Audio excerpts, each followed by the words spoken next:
ఓం గంగణపతే నమ. ఐం సరస్వత్యే నమ. శ్రీమాత్రే నమ. ద్రాం దత్తాత్రేయాయ నమ. ఓం శరవణ భవాయ నమ. ఓం నమ శివాయ శివాయ గురువే నమ. క్లీం కృష్ణాయ గోవిందాయ గోపీ జనబలవాయ శ్రీకృష్ణ పరబ్రహ్మణే నమో నమ. ద్రాం దత్తాత్రేయాయ నమ. శ్రీరామ జయ రామ జయ జయ రామ రామాయ నమో నమ. క్లీం క్లీం మహాకాళికాయ నమ. యూట్యూబ్ ప్రేక్షకులకందరికీ కూడా నమస్కారం అండి. నేను పాలపర్తి గురునాశర్మ జ్యోతిష్యం వాస్తు సిద్ధాంతని మీకంతా కూడా గోచారిత్య గ్రహాల యొక్క స్థితిగతి కలయిక వాటి ప్రభావం అంతా కూడా మేషాది ద్వాదశ రాశుల వాళ్ళకి ఎటువంటి ప్రభావం చూపిస్తున్నాయి అంతా కూడా విశ్లేషణ చేయడం జరుగుతుంది.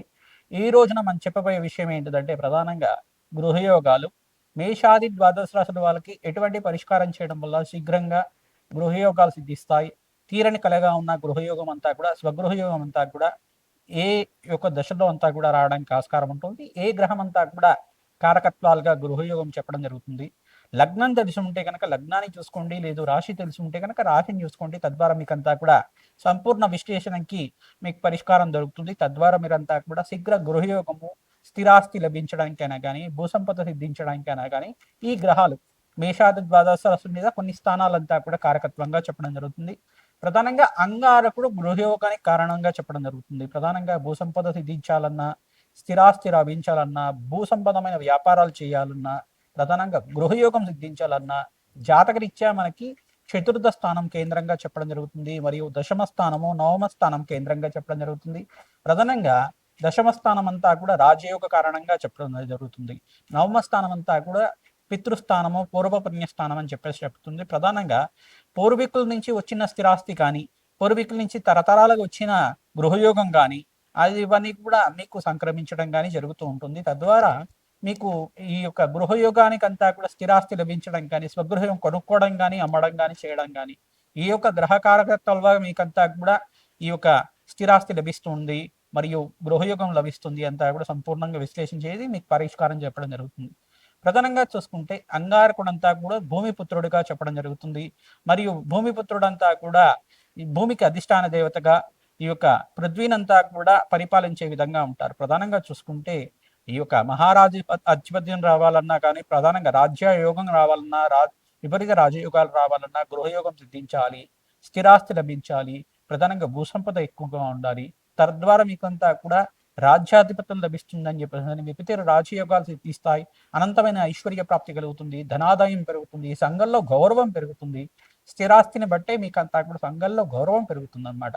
ప్రధానంగా చూసుకుంటే ఈ స్థానాలు చతుర్థ స్థానము, నవమ స్థానము, దశమ స్థానం కేంద్రంగా చెప్తారు. ప్రధానంగా జ్యోతిష పరిభాషలు ఈ స్థానాలంతా కూడా కేంద్రంగా గృహయోగానికి, స్థిరాస్తికి కారణమవుతుంటాయి. ప్రధానంగా మాతృమూలకమైన స్థిరాస్తి కానీ, పితృమూలకమైన స్థిరాస్తి రావాలన్నా కానీ ఈ గ్రహాలంతా కూడా యొక్కరంగా ఉండాలి. బృహస్పతి, అంగారకుడు, శుక్రుడు యొక్కరంగా ఉండాలి. ప్రధానంగా శని భగవానుడు కూడా యొక్కరంగా ఉండాలి. తద్వారా మీకంతా కూడా విపరీత రాజయోగము, ఈ యొక్క గృహయోగ సిద్ధి కానీ, స్థిరాస్తి లభం కానీ రావడానికి ఆస్కారం ఉంటుంది. ప్రధానంగా చూసుకుంటే నవగ్రహాల ఆరాధన శ్రేష్టంగా చేసుకోవాలి.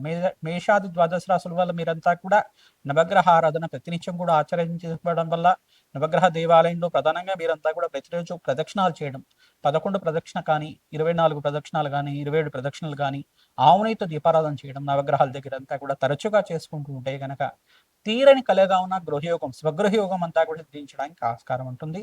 ప్రతినిత్యం కూడా వసుధాదేవి ఆరాధన చేసుకోవడం, ప్రధానంగా వసుధాదేవి ఆరాధన ఎవరైతే చేసుకుంటుంటారో ప్రతినిత్యం కూడా ఇక గృహయోగం కానీ, స్థిరాస్తి లభించడం కానీ, భూసంపద సిద్ధించడానికి కానీ, తీరని కలగా ఉన్న స్థిరాస్తి అంతా కూడా లభించడం కానీ జరుగుతూ ఉంటుంది.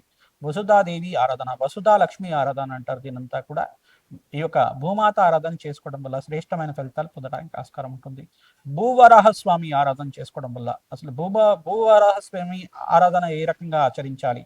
ఓం నమో భగవతే ధరణి ఉద్ధరణాయ భూవరాహాయ నమో నమః అనే నామంతో ప్రతినిత్యం కూడా ఈ నామాన్ని ప్రతినిత్యం కూడా జపాన్ని ఆచరించడం వల్ల శ్రేష్టమైన ఫలితాలు పొందుతారు. మీకు స్వగృహం లభించాలన్నా స్వగృహం లభిస్తుంది, భూసంపద సిద్ధించాలన్నా భూసంపద లభిస్తుంది, అనంతమైన ఐశ్వర్య ప్రాప్తి కావాలన్నా ఐశ్వర్య ప్రాప్తి అంతా కూడా లభిస్తుంది. ప్రధానంగా ధార్మికమైన అర్చన, ప్రధానంగా ధర్మ అర్చన చేయడానికి ఆస్కారం ఉంటుంది.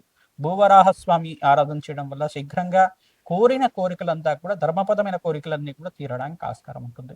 భూవరాహస్వామి చరిత్రలో భాగంగా చూసుకుంటే ప్రధానంగా భూమినంతా కూడా ఉద్ధరించారని చెప్పేసి ప్రధానంగా సముద్రం నుంచి అంతా కూడా భూమాతనంతా కూడా ఈ యొక్క రాక్షస సంహారం చేసి ప్రధానంగా మీకంతా కూడా హిరణ్యాక్షుడు హిరణ్యకశుడు కథ అంతా కూడా తెలిసే ఉంటుంది. ప్రధానంగా ఈ యొక్క హిరణ్యాక్షుడు యొక్క ప్రధానంగా చూసుకుంటే ప్రహ్లాదు వాళ్ళ పెద్దనాన్న అంతా కూడా చూసుకుంటే ఈ యొక్క రాక్షసుడంతా కూడా భూమిని అంతా కూడా సాగరంలో అంతా కూడా ఈ యొక్క ఒడ్డున అంతా కూడా దాచిపెట్టి ఉండడం వల్ల భూమి అంతా కూడా విలపిస్తూ ఉంటుందట. ఆ భూమాత దుఃఖాన్నంతా కూడా తీర్చడానికి సాక్షాత్ మహావిష్ణువు అంతా కూడా ఈ యొక్క బ్రహ్మ యొక్క నాసికం నుంచి అంతా కూడా అవతారంగా వచ్చారని చెప్పేసి మనకి ఇతిహాసంగా చెప్పడం జరుగుతుంది. నరసింహస్వామి అవతారం కన్నా ముందుగా వచ్చిన అవతారం అంతా కూడా చెప్పడం జరుగుతుంది. ఈ యొక్క యజ్ఞవరాహంగా చెప్పడం జరుగుతుంది, మరియు భూవరాహంగా చెప్పడం జరుగుతుంది. ప్రధానంగా ఈ యొక్క యుగంలో అంతా కూడా చూసుకుంటే ఈ యొక్క భూవరాహస్వామి ఆరాధన చేయడం వల్ల ఎవరైతే భూవరాహస్వామి ఆరాధన ఈ యొక్క కల్పాన్నంతా కూడా ఈ యొక్క ఇతిహాసాన్నంతా కూడా మననం చేసుకుంటూ ఉంటారు. భూవరాహస్వామి భూమాని అంతా కూడా ఉద్ధరించారు, రాక్షస సంహారం చేశారు. తద్వారా భూమినంతా కూడా ఉద్ధరించి ప్రాణకోటినంతా కూడా రక్షించారు. మహావిష్ణువు ఆరాధనలో భాగంగా ఈ యొక్క చరిత్రనంతా కూడా ప్రతినిత్యం కూడా మననం చేసుకోవడం. ఓం నమో భగవతే ధరణి ఉద్ధరణాయ భూవరాహాయ నమోన్నమ నామాన్ని ప్రతినిత్యం కూడా జపాన్ని ఆచరించుకోవడం వల్ల శీఘ్రంగా గృహయోగం సిద్ధించడానికి కానీ, కార్యసిద్ధి కలగడానికి కానీ, తీరని కోరికగా ఉన్న స్థిరాస్తి లభించడం కానీ, భూసంపద సిద్ధించడం కానీ జరుగుతూ ఉంటుంది.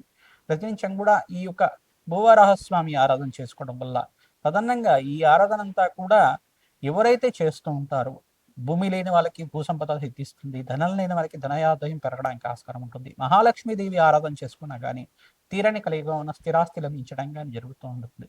ప్రధానంగా మహాలక్ష్మీదేవి ఆరాధన ఈ యొక్క పుష్పాలతో ఆరాధన చేసుకుంటూ ఉండాలి. ప్రధానంగా తామర పూలతో కానీ మల్లెపూలతో కానీ, ప్రధానంగా చూసుకుంటే ఈ యొక్క మందార పుష్పాలతో అయినా కానీ ఆచరించుకోవడం వల్ల శీఘ్రంగా స్థిరాస్తి లభించడానికి ఆస్కారం ఉంటుంది. ప్రధానంగా ఆవునితో దీపారాధన చేసి బెల్లం పరవాణాన్ని నివేదన చేయడం వల్ల శీఘ్రంగా మీకంతా కూడా స్థిరాస్తి లభించడానికి కానీ, గృహయోగం సిద్ధించడానికి కానీ ఆస్కారం ఉంటుంది. ఈ యొక్క పూర్వీకుల నుంచి వచ్చే స్థిరాస్తి లభించడం కానీ ఆస్కారం ఉంటుంది.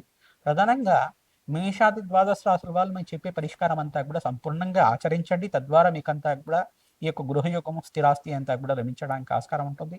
ఈ వీడియో అంతా కూడా చూడండి, లైక్ చేయండి, సబ్స్క్రైబ్ చేయండి. తద్వారా మీకు మంచి పరిష్కారం జరుగుతుంది. మీలాంటి వాళ్ళకి అందరికి కూడా మీ మిత్రులు కానీ, స్నేహితులు కానీ, బంధువులకు కానీ అందరికి కూడా చేరవేస్తే కనుక వాళ్ళకు కూడా మంచి ఫలితాలు పొందడానికి ఆస్కారం ఉంటుంది. మాకంతా కూడా సహకారం అందించడం వల్ల మీకంతా కూడా అష్టైశ్వర ప్రాప్తి కలుగుతుంది. జగన్మాత అనుగ్రహం వల్ల మీ కోరికలంతా కూడా ధర్మపదమైన కోరికలంతా కూడా తీరాలని చెప్పి అష్టైశ్వర ప్రాప్తి కలగాలి, స్వగృహ సిద్ధించాలని చెప్పి ఆశీర్వాదం చేస్తున్నాం. మేషరాశి జాతకులకి ప్రధానంగా మీకు లగ్నం తెలిసి ఉంటే కనుక లగ్నాన్ని చూసుకోండి, రాశి తెలిసి ఉంటే కనుక రాశి చూసుకోండి. గృహయోగం సిద్ధించాలి అన్నా, స్థిరాస్తి లభించాలన్నా, పూర్వీకుల యొక్క స్థిరాస్తి అంతా కూడా మీకు లభించాలన్నా, తరతరాలకు వచ్చిన ఆస్తి అంతా కూడా మీకు యోగకరంగా ఉండాలన్నా, ఈ యొక్క మాతృమూలకన ఆస్తి కానీ, మీకు పితృమూలకన ఆస్తి కానీ, తరాల నుంచి వచ్చిన ఆస్తి కానీ మీకంతా కూడా మీకు రావాలి అన్నా, కోర్టు కేసులో ఉన్న స్థిరాస్తి అంతా కూడా మీ పేరు మీద రావాలి అన్నా, ఈ పరిష్కారం చేయడం వల్ల మీకంతా కూడా స్థిరాస్తి లభిస్తుంది. ప్రధానంగా గృహయోగం సిద్ధించాలన్నా కానీ ఈ పరిష్కారం ఆచరిస్తూ ఉండాలి. ప్రధానంగా మేష లగ్నము మేషరాశి జాతకులు అయితే కనుక చతుర్థ స్థానం లగ్నవశాత్తు చూసుకుంటే మీ జాతకరీత్యా లగ్నం నుంచి 4వ స్థానాన్ని గృహయోగం కోసం చెప్తారు, ప్రధానంగా భూసంపద కోసం చెప్తారు, స్థిరాస్తి కోసం చెప్తారు. ప్రధానంగా 9వ స్థానం అంతా కూడా పూర్వపుణ్యస్థానము పితృస్థానం అని చెప్పేసి చెప్పడం జరుగుతుంది. ప్రధానంగా ఇంకా ఈ యొక్క 10వ స్థానం అంతా కూడా రాజయోగ స్థానం అని చెప్పేసి అంటారు. రాజ్యస్థానము రాజయోగ స్థానము అని చెప్పేసి చెప్పడం జరుగుతుంది. ఈ స్థానాల్లో ఉన్న గ్రహ ఆధిపత్యం బట్టి, ఈ దశల్లో ఉన్న గ్రహాల యొక్క స్థితిగతిని బట్టి, జాతకరీత్యం ఉన్న గ్రహాన్ని బట్టి, గోచారిత్య ఈ గ్రహాలంతా కూడా యోగకరంగా ఉన్నప్పుడు మీకు తీరని కళ్ళగా ఉన్న గృహయోగం అంతా కూడా సిద్ధించడానికి ఆస్కారం ఉంటుంది. మేషరాశి జాతకులకు ప్రధానంగా చూసుకుంటే మీకంతా కూడా ఈ యొక్క వివాహం కన్నా ముందే ప్రధానంగా చూసుకుంటే 25 సంవత్సరాల నుంచి 40 సంవత్సరాల లోపు ఎవరికైతే గనక స్థిరాస్తి లభిస్తుందో మీకంతా కూడా శీఘ్రంగా స్థిరాస్తి లభించడానికి, స్వగృహయోగం సిద్ధించడానికి ఆస్కారం ఉంటుంది. తీరని కలగా కోరికగా ఉన్న ఈ గృహయోగం కానీ, భూసంపద సిద్ధించడానికి కానీ ఆస్కారం ఉంటుంది. మేషరాశి జాతకులకి అధిపతి అంతా కూడా అంగారకుడు కాబట్టి ప్రధానంగా అంగారకుడు అనుగ్రహం అంతా కూడా జాతకరీత్యా యోగకరంగా ఉంటే మీకు స్థిరాస్తి శీఘ్రంగా రావడానికి ఆస్కారం ఉంటుంది. ప్రధానంగా చూసుకుంటే చతుర్థ స్థానంలో ఈ గ్రహాలు ఉండకూడదు. రాహు కానీ కేతు కానీ, ప్రధానంగా రాహు మరియు అంగారకుడు అంతా కూడా కలయికతో ఉండకూడదు. ప్రధానంగా శని కానీ కేతువు కానీ ఉండకూడదు. ఈ స్థానాల్లో లేకుండా ఉంటే కనుక శీఘ్రంగా మీకు స్థిరాస్తి లభించడం కానీ, గృహయోగం సిద్ధించడానికి కానీ అవకాశం ఉంటుంది. శుక్రుడంతా కూడా యోగకరంగా ఉండాలి, మరియు బృహస్పతి యోగకరంగా ఉండాలి. ఈ యొక్క ఆధిపత్యం అంతా కూడా దశమాధిపతి యొక్కరంగా ఉండాలి. మీకంతా కూడా దశమాధిపతి అంతా కూడా యొక్కరంగా ఉండాలి. జాతకరీత్యా మీ గ్రహస్థితి అంతా కూడా యొక్కరంగా ఉంటే కనుక శీఘ్రంగా మీ చెప్పిన విధంగా ఈ యొక్క వయసులో అంతా కూడా స్థిరాస్తి లభించడం కానీ గృహయోగం సిద్ధించడం కానీ ఆస్కారం ఉంటుంది. కొన్ని జాతకులకి జాతకరీత్యా ఉన్న కొన్ని దోషాలు దుర్దోషాలు బట్టి అంతా కూడా ఆలస్యం అవడానికి ఆస్కారం ఉంటుంది. ప్రధానంగా మీకంతా కూడా స్థిరాస్తి లభించడం కానీ ప్రతినిత్యం కూడా వసుధాదేవి ఆరాధన చేసుకోవడం, వసుధాదేవి ఆరాధన చేసుకోవడం వల్ల వసుధాదేవి మంత్రాన్ని అంతా కూడా జపాన్ని ఆచరించుకోవడం వల్ల అష్టేశ్వర ప్రాప్తి కలగడానికి ఆస్కారం ఉంటుంది. ప్రధానంగా భూవరాహస్వామి చరిత్రను అంతా కూడా పారాయణం చేసుకోవడం, భూవరాహస్వామి చరిత్రను ఎవరైతే పారాయణం చేసుకుంటూ ఉంటారో ప్రధానంగా మీకంతా కూడా అష్టేశ్వర ప్రాప్తి కలగడానికి ఆస్కారం ఉంటుంది. ప్రధానంగా ఓం నమో భగవతే ధరణి ఉద్ధరణాయ భూవరాహాయ నమో నమ నామాన్ని ప్రతినిత్యం కూడా జపాన్ని ఆచరించండి. ఓం నమో భగవతే ధరణి ఉద్ధరణాయ భూవరాహాయ నమో నమ. ఓం నమో భగవతే ధరణి ఉద్ధరణాయ భూవరాహ స్వామిని నమో నమ నామాన్ని ప్రతినిత్యం కూడా జపాన్ని ఆచరించుకోవడం వల్ల శీఘ్రంగా మీకంతా కూడా స్వగృహ ప్రాప్తి కలగడానికి ఆస్కారం ఉంటుంది. జాతకరీత్యా ఉన్న లగ్నవశాత్తు ప్రధానంగా అంగారకుడికి కందులు దానం చేసుకోవడం వల్ల శీఘ్రంగా భూసంపద ధనయోగం సిద్ధించడానికి ఆస్కారం ఉంటుంది. ఇక్కడ బృహస్పతి యొక్కరంగా ఉండాలి, నవమాధిపతి యొక్కరంగా ఉండాలి. కాబట్టి బృహస్పతి అంతా కూడా నవమాధిపతి అవుతారు. మేషలగ్న జాతకులు కానీ మేషరాశి జాతకులు కానీ ధనుసు రాశి అవుతుంది. తద్వారా అధిపతి గురుబలం కోసం అంతా కూడా శనగలు దానం చేసుకోవడం వల్ల శ్రేష్టమైన ఫలితాలు పొందుతారు.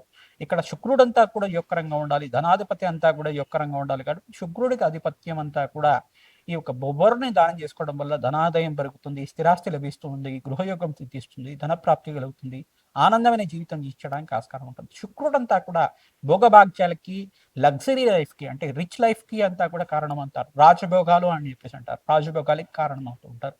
శుక్రుడి ఆరాధన చేసుకోవడం వల్ల అనంతమైన ఐశ్వర్య ప్రాప్తి కలుగుతుంది, మహాలక్ష్మి అనుగ్రహం కలుగుతుంది, ధనాదాయం పెరగడానికి ఆస్కారం ఉంటుంది, అష్టైశ్వర్య ప్రాప్తి కలగడానికి. అందుకే తరచుగా బొబ్బర్లను దానం చేయమని చెప్తారు. తెల్లటి వస్త్రాన్ని బ్రాహ్మణత్వం దానం చేయడం వల్ల స్థిరాస్తి లభిస్తుంది, అష్టైశ్వర్య ప్రాప్తి కలుగుతుంది. ఎవరికైతే గనక స్థిరాస్తి అంతా కూడా కోర్టులో ఇరుక్కుపోయింది, మాకంతా కూడా కోర్టు ఇబ్బందులు అనేవి కూడా జరుగుతున్నాయి అంటే మీ జాతకరీత్యా కొంచెం రాహువు కానీ ఇక్కడ శని భగవానుడు కానీ బలహీనంగా ఉన్నట్టు తెలుసుకోవాల్సి ఉంటుంది. ఈ యొక్క కోర్టు కేసులకంతా కూడా రాహు ఈ యొక్క శని భగవానుడు కారణమవుతుంటారు. మరియు సూర్యుడు రాహు కలిగి కానీ ప్రధానంగా చూసుకుంటే చంద్రుడు రాహు కలిగి కానీ ఈ స్థానాల్లో ఉంటే కనుక దుర్దోషాలు అని చెప్పేసి చెప్పడం జరుగుతుంది. ప్రధానంగా మీరంతా కూడా దేవాలయ ప్రాంగణంలో అన్నదానం చేయడం వల్ల శీఘ్రంగా మీకు తీరని కలగా ఉన్న గృహయోగము స్థిరాస్తి అంతా కూడా లభించడానికి ఆస్కారం ఉంటుంది. మహాలక్ష్మీదేవి ఆరాధన, లక్ష్మీ కుబేర శాంతి హోమాది కార్యక్రమాలు, రాజశ్యామల యజ్ఞాతి కృతలు ఆచరించుకోవడం వల్ల అష్టైశ్వర్య ప్రాప్తి కలుగుతుంది, ధనాదాయం పెరగడానికి ఆస్కారం ఉంటుంది. మీ జాతకరీత్యా ఉన్న దోషాలకంతా కూడా పరిష్కారం మమ్మల్ని సంప్రదిస్తే కనుక జాతకరీత్యా సంపూర్ణ విశ్లేషణ చేసి దత్తనాడి ప్రకారంగా మీకు అంతా కూడా విశ్లేషణ చేయడం జరుగుతుంది. తద్వారా సంపూర్ణమైన పరిష్కారం చెప్పడం జరుగుతుంది. మీకంతా కూడా జగన్మాత అనుగ్రహం వల్ల అష్టైశ్వర్య ప్రాప్తి, ధనధాన్యాది సమృద్ధి కలుగుతుంది, గృహయోగం సిద్ధిస్తుంది, అనంతమైన జీవితం జీవించడానికి ఆస్కారం ఉంటుంది. శ్రీమా